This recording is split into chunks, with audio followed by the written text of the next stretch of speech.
ഒരു ട്രെയിൻ ഒരു പാളത്തിലൂടെ ഇങ്ങനെ ഓടിക്കൊണ്ടിരിക്കുകയാണ്. ആ ട്രെയിൻ ഓടി ഓടി ഒരു പർട്ടിക്കുലർ സ്ഥലത്ത് ചെല്ലുന്നു. അവിടെ ചെല്ലുന്ന സമയത്ത് പാളം രണ്ടായിട്ട് സ്പ്ലിറ്റ് ആവുന്നു. അപ്പോൾ ട്രെയിനിന് രണ്ട് ഓപ്ഷൻ ഉണ്ട്. ഒന്നെങ്കിൽ നേരെ പോകാം, അല്ലെങ്കിൽ ഡീവിയേറ്റ് ചെയ്ത് രണ്ടാമത്തെ വഴി എടുത്ത് പോകാം. എന്നാൽ ഇവിടെ ചെറിയൊരു പ്രശ്നമുണ്ട്. നേരെ പോകുന്ന പാളത്തിൽ 5 പേരെ ആരോ കെട്ടിയിട്ടിരിക്കുന്നു. അവർക്ക് അനങ്ങാൻ പറ്റുന്നില്ല. ഡീവിയേറ്റ് ചെയ്ത് പോകുന്ന പാളത്തിൽ ഒരാളെ ആരോ കെട്ടിയിട്ടിരിക്കുന്നു. ഇയാൾക്കും അനങ്ങാൻ പറ്റുന്നില്ല. ട്രെയിൻ വരുന്ന സമയത്ത് ഇവർക്ക് ഓടി രക്ഷപ്പെടാനുള്ള ഒരു മാർഗ്ഗമില്ല. കാരണം അത്രയും ടൈറ്റാണ് കെട്ടിയിട്ടിരിക്കുന്നത്. ഇനി ഈ പറയുന്ന സ്ഥലത്ത് ഈ പാളത്തിൻ്റെ അടുത്തായിട്ടൊരു കൺട്രോൾ സ്റ്റേഷൻ ഉണ്ടെന്ന് വിചാരിക്കുക. ഈ കൺട്രോൾ സ്റ്റേഷനിൽ ഒരു ലിവറുണ്ട്. ഈ ലിവറാണ് ഏത് പാളത്തിലൂടെ ട്രെയിൻ സഞ്ചരിക്കണം എന്നുള്ളത് തീരുമാനിക്കുന്നത്. ഈ ലിവറിൻ്റെ കൺട്രോൾ ഉള്ളത് നിങ്ങളുടെ കയ്യിലാണ്. ഇങ്ങനെയാണെങ്കിൽ നിങ്ങളിതിൽ ഏത് ഓപ്ഷൻ ചൂസ് ചെയ്യും? നിങ്ങൾ ഈ ട്രെയിൻ വരുന്നത് കണ്ടിട്ട് ഒന്നും ചെയ്തില്ലെങ്കിൽ ട്രെയിൻ നേരെ പോയി ആ ട്രാക്കിലുള്ള 5 പേരുടെ ദേഹത്തോടെ കയറി അവർ മരിച്ചു പോകുന്നു. നിങ്ങൾ എന്തെങ്കിലും ചെയ്താൽ, അതായത് ഈ ലിവർ നിങ്ങൾ പിടിച്ച് വലിച്ചു കഴിഞ്ഞാൽ ട്രെയിൻ ഡീവിയേറ്റ് ചെയ്ത് പോയി ആ ഒരാൾ കിടക്കുന്ന പാളത്തിലൂടെ പോയിട്ട് അയാളുടെ ദേഹത്ത് കയറി അയാൾ മരിക്കുന്നു. നിങ്ങൾ ഈ സിറ്റുവേഷനിൽ അകപ്പെട്ടാൽ എന്താണ് ചെയ്യുക? ഇതാണ് ഇവിടുത്തെ ചോദ്യം. എനിക്കറിയാം ഇത് കുറച്ച് ഡാർക്കായിട്ടുള്ളൊരു കാര്യമാണ്, പക്ഷേ ഇതൊരു തോട്ട് എക്സ്പെരിമെൻറ്റ് എന്നുള്ളൊരു നിലയ്ക്കാണ് നമ്മൾ മുന്നോട്ട് വയ്ക്കുന്നത്. ഇതിനെക്കുറിച്ച് ചിന്തിക്കാൻ താല്പര്യമില്ലാത്തവർക്ക് വീഡിയോ സ്കിപ്പ് ചെയ്യാം, അല്ലാത്തവർ മാത്രം കണ്ടാൽ മതി.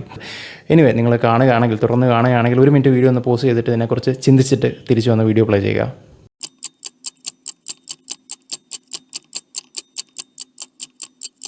Welcome back.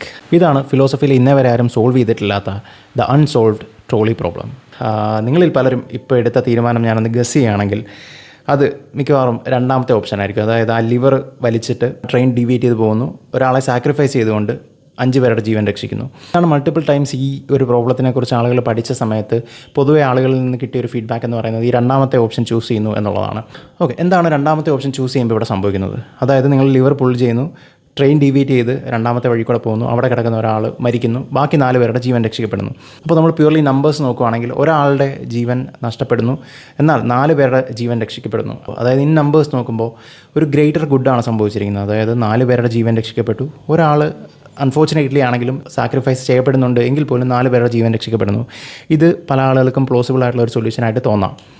ഇനി ഒരു മൈനോറിറ്റി ആയിട്ടുള്ള ആളുകൾ ചിലപ്പോൾ വിചാരിക്കാവുന്നത്, ഞാൻ ഒന്നും ചെയ്യില്ല, കയ്യും കെട്ടി നോക്കി നിൽക്കും, അല്ലെങ്കിൽ കണ്ടില്ല എന്ന് നടിക്കും, നമ്മളൊന്നും ചെയ്തിട്ടല്ലല്ലോ ആരും മരിച്ചത് എന്നുള്ള ആ ഒരു തോട്ട്, നമ്മളൊന്നും ചെയ്യാതിരിക്കുന്നതുകൊണ്ടാണ്, നമ്മുടെ ഇനാക്ഷനാണ് അവിടെ പ്രശ്നം ഉണ്ടാക്കിയത് എന്നുള്ള ആ ഒരു സമാധാനം. ഒന്നാമത്തെ ഓപ്ഷൻ ചൂസ് ചെയ്തവർ വാലിഡായിട്ട് പറയുന്ന ഒരു റീസൺ എന്ന് പറയുന്നത്, ഓക്കെ, നമ്മളൊരു ആക്ഷൻ എടുത്ത് 4 പേരുടെ ജീവൻ രക്ഷിച്ചു, ഈവൻ തോ ഒരാളുടെ ജീവൻ നഷ്ടപ്പെട്ടെങ്കിലും അത് ഒരു ഗ്രേറ്റർ ഗുഡിലേക്ക് കൂടുതൽ ആളുകളുടെ ജീവൻ രക്ഷിക്കാൻ പറ്റി എന്നുള്ളതൊരു നേട്ടമായിട്ട് ആളുകൾ പറയാം.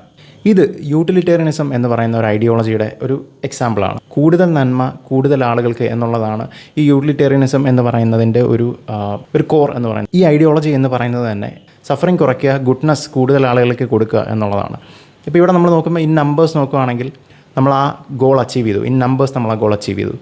എന്നാൽ എപ്പോഴും ഇതാണോ നല്ലത്? ചിലപ്പോൾ നമുക്ക് തന്നെ നമ്മളുടെ ഈ ഒരു തോട്ട് പ്രോസസ്സ് ഒന്ന് റീതിങ്ക് ചെയ്യേണ്ടി വരും. ഞാൻ വേറെ എക്സാമ്പിൾ പറയാം. ഞാൻ നേരത്തെ പറഞ്ഞ സിനാരിയോ ഒന്നുകൂടെ കൺസിഡർ ചെയ്യുക.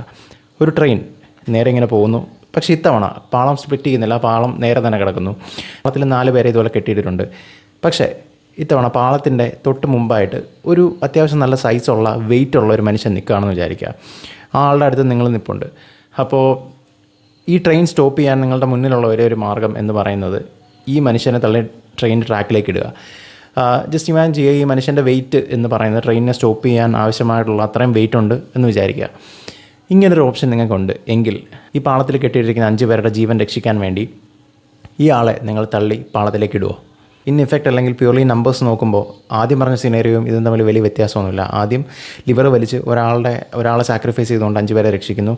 ഈ കേസിൽ ഒരാളെ തള്ളി പാളത്തിലേക്ക് ഇട്ടുകൊണ്ട് നമ്മൾ 5 പേരുടെ ജീവൻ രക്ഷിക്കുന്നു. എല്ലായിടത്തും ഒരാളുടെ ജീവൻ സാക്രിഫൈസ് ചെയ്യുന്നു, 5 പേരുടെ ജീവൻ രക്ഷിക്കുന്നു. എന്നാൽ ഇത് ആദ്യം പറഞ്ഞ സിനറിയോ പോലെയല്ല. നമ്മുടെ ഉള്ളിലുള്ള എന്തോ ഒരു സംതിങ് എന്താണെന്ന് ഡിഫൈൻ ചെയ്യാൻ പറ്റാത്ത ഒരു കാര്യം നമ്മളോട് ഇത് തെറ്റാണ് എന്ന് പറയുന്നു, അല്ലെങ്കിൽ ഇത് ശരിയല്ല, ഇത് എന്തോ സംതിങ്, ഇത് ചെയ്യരുത് എന്ന് പറയുന്നു. ഇതൊരു വളരെ വലിയ മോറൽ ഡിലമയാണ്. എന്താണ് നല്ലത്, എന്താണ് ചീത്ത, what is good, what is bad, എന്താണ് നല്ലത്, എന്താണ് ഈവിൾ എന്നൊക്കെയുള്ള ചോദ്യങ്ങൾ, അല്ലെങ്കിൽ അതിനെക്കുറിച്ചുള്ള നമ്മുടെ ധാരണകൾ മാറ്റിമറിക്കാവുന്ന, അല്ലെങ്കിൽ അത് ഒന്നുകൂടെ റീതിങ്ക് ചെയ്യേണ്ടി വരുന്ന ചില ചോദ്യങ്ങളും സിറ്റുവേഷൻസുമാണിത്. ഇതേപോലെ വേറൊരു എക്സാമ്പിൾ പറയാം. ഒരു സർജൻ അദ്ദേഹത്തിൻ്റെ ഒരു 5 പേഷ്യൻസിനെ സേവ് ചെയ്യാൻ വേണ്ടി, ഈ 5 പേഷ്യൻസിന് പല പല ഓർഗൻസ് ആവശ്യമുണ്ടെന്ന് വിചാരിക്കുക. അപ്പോൾ ഈ 5 പേഷ്യൻസിനെയും സേവ് ചെയ്യാൻ വേണ്ടി ഒരു പെർഫെക്റ്റ്ലി ഹെൽത്തി ആയിട്ടുള്ള ഒരാളെ സംഭവം കൊന്നിട്ട് അയാളുടെ ഓർഗൻസ് എടുത്ത് ഈ 5 പേർക്കും കൊടുക്കുകയാണ് ട്രാൻസ്പ്ലാന്റ് ചെയ്യാൻ. ഇങ്ങനെ ചെയ്യുന്നത് നല്ലതാണോ, അത് എത്തിക്കലാണോ, അത് ഗുഡാണോ ബാഡാണോ എന്നുള്ളതിനെപ്പറ്റി നിങ്ങളൊന്ന് ചിന്തിച്ച് നോക്കുക. ഇത് നമ്മുടെ സമൂഹത്തിൽ ഒരിക്കലും അക്സെപ്റ്റ് ചെയ്യാത്ത, പണിഷ് ചെയ്യപ്പെടുന്ന ഒരു ക്രിമിനൽ ഒഫൻസാണ്. പക്ഷേ ഈ നമ്പേഴ്സ് നോക്കിയാൽ ആദ്യം ഞാൻ പറഞ്ഞ അതേ എക്സാമ്പിൾ പോലെ തന്നെയാണിത്. ഒരാളെ സാക്രിഫൈസ് ചെയ്ത് ബാക്കി 5 പേരെ രക്ഷിക്കുന്നു. പക്ഷേ വെറും നമ്പേഴ്സ് അല്ല നമ്മളെ കൊണ്ട് പല തീരുമാനങ്ങളും എടുപ്പിക്കുന്നത് എന്നുള്ളത് നമുക്കിതിൽ നിന്ന് മനസ്സിലാക്കാം. ഈ പറയുന്ന എല്ലാ സിറ്റുവേഷൻസും എങ്ങനെയുള്ളതാണ്, ഇതിൽ ഇൻവോൾവ് ചെയ്തിരിക്കുന്നത് ആരൊക്കെയാണ്, നമുക്ക് വേണ്ടപ്പെട്ടവരാണോ അല്ലയോ, അല്ലെങ്കിൽ ഇത് ഇൻവോൾവ് ചെയ്തിരിക്കുന്നത് കൊച്ചുകുട്ടികളാണോ അല്ലെങ്കിൽ പ്രായമായവരാണോ, ഇങ്ങനെയുള്ള പല പല കൺസിഡറേഷൻസിൻ്റെ ബേസിസിൽ നമ്മളുടെ തീരുമാനങ്ങൾ അല്ലെങ്കിൽ നമുക്ക് ശരി തെറ്റ് എന്ന് തോന്നുന്നതൊക്കെ മാറി മറിയും. അതായത് ശരി തെറ്റ് എന്നൊക്കെ പറയുന്നത് അത്ര ഒബ്ജക്റ്റീവായിട്ടുള്ളൊരു കാര്യമല്ല. അത് പല സിറ്റുവേഷൻസിനും കാലഘട്ടത്തിനും അനുസരിച്ച് മാറുന്ന ഒന്നാണ്. ഇനി സിറ്റുവേഷൻസും കാലഘട്ടവും മാത്രമല്ല, ഓരോരോ പേഴ്സണാലിറ്റികൾ അല്ലെങ്കിൽ പല ആളുകൾക്കും ഇത് പലതായിട്ടാണ് തോന്നുന്നത്. അപ്പോൾ എന്താണ് ഈ ഗുഡ്, ബാഡ് അല്ലെങ്കിൽ ഈവിൾ എന്നൊക്കെ പറയുന്നത് എന്താണ് എന്നുള്ളൊരു ചോദ്യം സ്വാഭാവികമായിട്ടും നമ്മളുടെ മൈൻഡിൽ ഉണ്ടാകാൻ ചാൻസ് ഉണ്ട്. 2 രീതിയിൽ ഇതിനെ കാണുന്ന ആളുകളുണ്ട്. ഒന്ന്, ശരിയും തെറ്റും ഗുഡും ബാഡും ഒബ്ജക്റ്റീവായിട്ടുള്ള കാര്യങ്ങളാണ്. അതായത് ദേ ആർ ഒബ്ജക്റ്റീവ് ട്രൂത്ത്സ്. ആളുകൾ എത്ര മാറിയാലും, കാലഘട്ടം മാറിയാലും, സാഹചര്യങ്ങൾ മാറിയാലും ശരിയും തെറ്റും മാറാതെ ചലിക്കാതെ നിൽക്കുന്ന കാര്യങ്ങളാണ്. ഈ ഒബ്ജക്റ്റീവ് ഗുഡ് ആൻഡ് ബാഡിൻ്റെ ബേസിസ് ആയിട്ട് പല കാര്യങ്ങൾ ആളുകൾ പറയുന്നുണ്ട്. തിയോളജിക്കൽ പെർസ്പെക്റ്റീവ് നിന്നുണ്ട്, അല്ലെങ്കിൽ മറ്റ് പല പെർസ്പെക്റ്റീവുകളിൽ നിന്നും ഇതിനുള്ള റീസണിങ്സ് ആളുകൾ പറയാറുണ്ട്. എനിവേ, അടുത്ത ക്യാമ്പാണ് ശരിയും തെറ്റും സബ്ജക്റ്റീവാണ് എന്നുള്ളത്. ഞാൻ പേഴ്സണലി ഈ ക്യാമ്പിൽ പെടുന്ന ആളാണ്. അത് ശരിയും തെറ്റും ഒബ്ജക്റ്റീവായിട്ടുള്ള റിയാലിറ്റീസ് അല്ല. ഇത് ആളുകൾക്കും സാഹചര്യങ്ങൾക്കും കാലഘട്ടത്തിനുമൊക്കെ അനുസരിച്ച് മാറുകയും റിഫോം ചെയ്യപ്പെടുകയും ചെയ്യുന്ന കാര്യങ്ങളാണ് എന്നുള്ളതാണ് എൻ്റെ പക്ഷം. ശരി, പക്ഷേ സ്റ്റിൽ ഞാൻ എന്താണ് ശരി എന്താണ് തെറ്റ് എന്നുള്ളത് കൃത്യമായിട്ട് പറഞ്ഞില്ല എന്നൊരു തോന്നൽ നിങ്ങൾക്കുണ്ടാവും. ഞാനിതിനെക്കുറിച്ച് ചിന്തിക്കുകയും കേൾക്കുകയും വായിക്കുകയൊക്കെ ചെയ്ത സമയത്ത് എനിക്ക് മനസ്സിലായ ഒരു കാര്യം, നമ്മൾ ഈ ഗുഡ് ആൻഡ് ബാഡ് എന്നുള്ള പേരൊക്കെ ഇട്ട് വിളിക്കുന്നത് ആക്ച്വലി നമ്മളുടെ ഓരോ ഇമോഷൻസിനെയാണ്, അല്ലെങ്കിൽ ഒരു ഇന്നർ ഫീലിങ്ങിനെയാണ് കൂടുതൽ കറക്റ്റായിട്ട് പറഞ്ഞാൽ. ഒരു കാര്യം കാണുന്ന സമയത്ത് അല്ലെങ്കിൽ ഒരു കാര്യം എൻകൗണ്ടർ ചെയ്യുന്ന സമയത്ത് നമ്മുടെ ഉള്ളിലുള്ള ആ ഒരു ഇത് ഞാൻ ചെയ്യില്ല എന്ന് പറയുന്ന ഒരു തോന്നലുണ്ടല്ലോ, ഇതെനിക്ക് പറ്റില്ല എന്ന് പറഞ്ഞാൽ നമ്മൾ ചിലപ്പോൾ കണ്ണൊക്കെ പൊത്തിക്കളയും. ഇങ്ങനെയുള്ള ആ ഒരു തോന്നലുണ്ടല്ലോ, ബേസിക്കലി ഇതാണ് നല്ലതിൻ്റെയും ചീത്തയുടെയും അടിസ്ഥാനം, അല്ലെങ്കിൽ നല്ലതും ചീത്തയും നമ്മൾ ഡിഫൈൻ ചെയ്യാനുള്ള അടിസ്ഥാനം. അതായത് ഒരു എതിർപ്പിൻ്റെയും സങ്കടത്തിൻ്റെയും ഡിസ്ഗസ്റ്റിൻ്റെയൊക്കെ കൂടിച്ചേർന്ന ഒരു ഇമോഷൻ, അതാണ് ശരിക്കും നമ്മളെ ഈ ഗുഡും ബാഡും ഡിഫൈൻ ചെയ്യാൻ സഹായിക്കുന്നത്, അല്ലെങ്കിൽ അതിൻ്റെ ബേസിസ് ആയിട്ട് പ്രവർത്തിക്കുന്നത്. ഹ്യൂമൻ ബീങ്സിന് ഒരു കോമൺ സ്പീഷീസ് റിയാലിറ്റി ഉണ്ടെങ്കിൽ പോലും ഈ ഒരു സ്പീഷീസ് റിയാലിറ്റി എന്ന് പറയുന്നത് ഒരു റേഞ്ചിൽ ഉള്ള സാധനമാണ്. ഇപ്പം എനിക്ക് വളരെ നല്ലതായിട്ട് തോന്നുന്നൊരു കാര്യം ചിലപ്പോൾ ചില ആളുകൾക്ക് അത്ര നന്നായിട്ട് തോന്നണമെന്നില്ല, അല്ലെങ്കിൽ ചില ആളുകൾക്ക് വളരെ മോശമായിട്ട് തോന്നുന്ന അല്ലെങ്കിൽ വളരെ ബാഡായിട്ട് തോന്നുന്ന ഒരു കാര്യം, വളരെ ഈവിളായിട്ട് തോന്നുന്ന ഒരു കാര്യം ചിലപ്പോൾ എനിക്ക് അത്ര ഈവിളായിട്ട് തോന്നണം എന്നില്ല. അപ്പോൾ ഈ റേഞ്ചിനകത്ത് നമ്മളുടെ ഇമോഷൻസ് അല്ലെങ്കിൽ നമ്മളെ ഗുഡ് ആൻഡ് ബാഡ് എന്നുള്ള ഫീലൊക്കെ വേരി ചെയ്യും. ഇനി ഇതിന് ഔട്ട്ലയേഴ്സ് ഉണ്ട്. അതായത് ഇങ്ങനെ ഒന്നും തന്നെ അല്ലാതെ ഈ റേഞ്ചിന് പുറത്ത് പ്രവർത്തിക്കുന്ന ആളുകളുണ്ട്. അവരുടെ sense of good and bad എന്നൊക്കെ പറയുന്നത് ടോട്ടലി ഡിഫറൻ്റ് ആയിരിക്കും. അല്ലെങ്കിൽ അവർക്ക് ചിലപ്പോൾ അങ്ങനെയുള്ള കാര്യങ്ങൾ ഫീൽ ചെയ്യാൻ പോലും ചിലപ്പോൾ പറ്റാത്ത ആളുകളുണ്ട്. ഇവരെ നമുക്ക് സൈക്കോപാത്തുകൾ എന്നൊക്കെ വിളിക്കാം. ഇവരെ സംബന്ധിച്ച് ഈ എമ്പതി, സിമ്പതി, കൈൻഡ്നസ് എന്നൊക്കെ പറയുന്ന കാര്യങ്ങളൊന്നും ഇവർക്ക് അധികം ഫീൽ ചെയ്യില്ല. ഇവർക്ക് എന്തെങ്കിലും തെറ്റ് ചെയ്താൽ തന്നെ, അതായത് മറ്റുള്ളവർ തെറ്റ് എന്ന് വിചാരിക്കുന്ന എന്തെങ്കിലും കാര്യം ചെയ്താൽ തന്നെ അതിലുള്ളൊരു റിമോഴ്സോ അല്ലെങ്കിൽ ഒരു റിഗ്രറ്റോ ഒന്നും തന്നെ തോന്നാൻ കഴിയില്ല. അങ്ങനെ അവരുടെ ഒരു ബ്രെയിനിൻ്റെ ഒരു പ്രശ്നമായിട്ടാണ് നമ്മൾ കാണുന്നത്.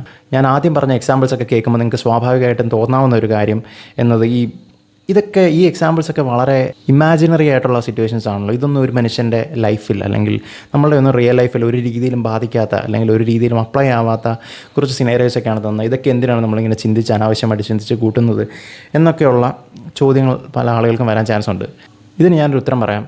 നമ്മളിന്ന് ജീവിക്കുന്നത് ഓട്ടോണോമസ് വെഹിക്കിൾസിൻ്റെയും ആർട്ടിഫിഷ്യൽ ഇൻ്റലിജൻസിൻ്റെയൊക്കെ ഒരു കാലഘട്ടത്തിലാണ്. ഓട്ടോണോമസ് വെഹിക്കിൾസ് അല്ലെങ്കിൽ സെൽഫ് ഡ്രൈവിംഗ് കാറുകളൊക്കെ ഡെവലപ്പ് ചെയ്യുന്ന ടെസ്ല പോലെയുള്ള വലിയ കമ്പനികൾ നേരിടുന്ന ഒരു ചാലഞ്ചാണ് ഞാൻ നേരത്തെ പറഞ്ഞ ട്രോളി പ്രോബ്ലം അല്ലെങ്കിൽ സമാനമായിട്ടുള്ള മറ്റ് പ്രോബ്ലങ്ങൾ. ഇതൊരു ഉദാഹരണത്തിലൂടെ പറഞ്ഞു കഴിഞ്ഞാൽ, ഞാനൊരു ഓട്ടോണോമസ് വെഹിക്കിളിൽ ഇരുന്ന് ഇങ്ങനെ പോവുകയാണ്. അപ്പോൾ ഇത് ഓട്ടോ പൈലറ്റ് മോഡിലാണ്, ഞാൻ തൊടുന്നില്ല. ഇത് പോകുന്ന സമയത്ത് ഒരു 5 വയസ്സുകാരൻ കുട്ടി ഇതിൻ്റെ മുമ്പിലേക്ക് എടുത്ത് ചാടുന്നു. റോഡിൻ സൈഡിൽ നിന്ന് ഇതിൻ്റെ ഫ്രണ്ടിലേക്ക് എടുത്ത് ചാടുന്നു. വണ്ടിക്ക് ബ്രേക്ക് ഇട്ട് എന്തായാലും ആ കുട്ടിയെ ഇടിക്കാതെ നിർത്താനുള്ള അത്രയും ഡിസ്റ്റൻസ് ഇല്ല കുട്ടിക്കും വണ്ടിക്കും ഇടയ്ക്ക്. വണ്ടി ലെഫ്റ്റിലേക്ക് തിരിച്ചു കഴിഞ്ഞാൽ അവിടെ പ്രായമായിട്ടുള്ള ഒരു 80 വയസ്സുള്ള ഒരാൾ അവിടെ നിൽപ്പുണ്ട്. അയാളെ പോയി ഇടിക്കും, ആൾ മരിക്കും. നേരെ പോയി കഴിഞ്ഞാൽ കുട്ടിയെ ഇടിക്കും, കുട്ടി മരിക്കും. നമ്മൾ വണ്ടി റൈറ്റിലേക്ക് തിരിച്ചു കഴിഞ്ഞാൽ റൈറ്റിലൊരു വലിയൊരു ഭിത്തി ഉണ്ടെന്ന് വിചാരിക്കുക. ആ ഭിത്തിയിലിടിച്ച് വണ്ടിയിലുള്ള നമ്മളടക്കം എല്ലാവരും മരിക്കും. ഇങ്ങനെയുള്ളൊരു സിറ്റുവേഷനിൽ എന്ത് ഡിസിഷനാണ് ഒരു ഓട്ടോണോമസ് വെഹിക്കിൾ എടുക്കേണ്ടത്? നമ്മൾ ഹ്യൂമൻ ബീങ്സിന് പോലും എടുക്കാൻ പറ്റാത്ത ഒരു മോറൽ ഡിലമയാണ്, അല്ലെങ്കിൽ ഒരു എത്തിക്കൽ പ്രോബ്ലമാണ് ഈ പറയുന്ന പ്രശ്നം.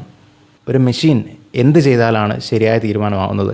ഇനി അതെന്തെങ്കിലുമൊക്കെ ചെയ്തു കഴിഞ്ഞാൽ അത് നമ്മൾ ഹ്യൂമൻ ബീയിങ്സ് അംഗീകരിക്കുമോ, അല്ലെങ്കിൽ നമ്മൾ അതിനെതിരെ വളരെയധികം പ്രതിഷേധിക്കാനും അല്ലെങ്കിൽ പ്രശ്നമുണ്ടാക്കാനൊക്കെ ചാൻസ് ഉണ്ട്. കാരണം ഇത് ജീവനുകളുടെ പ്രശ്നമാണ്, ജീവൻ പോകുന്ന പ്രശ്നമാണ്. ഇതിനെന്താണ് സൊല്യൂഷൻ എന്ന് ചോദിച്ചു കഴിഞ്ഞാൽ എൻ്റെ അറിവിൽ നിലവിൽ ഇതിനൊരു സൊല്യൂഷൻ ഇല്ല. മാക്സിമം ഇങ്ങനെയുള്ള സിറ്റുവേഷൻസിൽ സേഫ്റ്റി പ്രയോറിറ്റൈസ് ചെയ്തുകൊണ്ട്, അതായത് പാസഞ്ചേഴ്സിൻ്റെ സേഫ്റ്റി പ്രയോറിറ്റൈസ് ചെയ്തുകൊണ്ട് ഏറ്റവും മിനിമം ഇമ്പാക്റ്റ് അല്ലെങ്കിൽ ഏറ്റവും മിനിമം സഫറിങ് ക്രിയേറ്റ് ചെയ്യാനുള്ള രീതിയിലാണ് ഇപ്പോൾ പൊതുവെ വണ്ടികൾ ഡെവലപ്പ് ചെയ്യുന്നത്. എന്നിരുന്നാലും ഇങ്ങനെയുള്ള ചില എഡ്ജ് കേസുകളിൽ നമുക്ക് വളരെയധികം പ്രശ്നങ്ങൾ ഫ്യൂച്ചറിൽ ഉണ്ടാകാൻ ചാൻസ് ഉണ്ട്. ഇനി ഇത് മാത്രമല്ല, നമ്മൾ ആർട്ടിഫിഷ്യൽ ഇൻ്റലിജൻസിൻ്റെ കേസ് എടുക്കുക.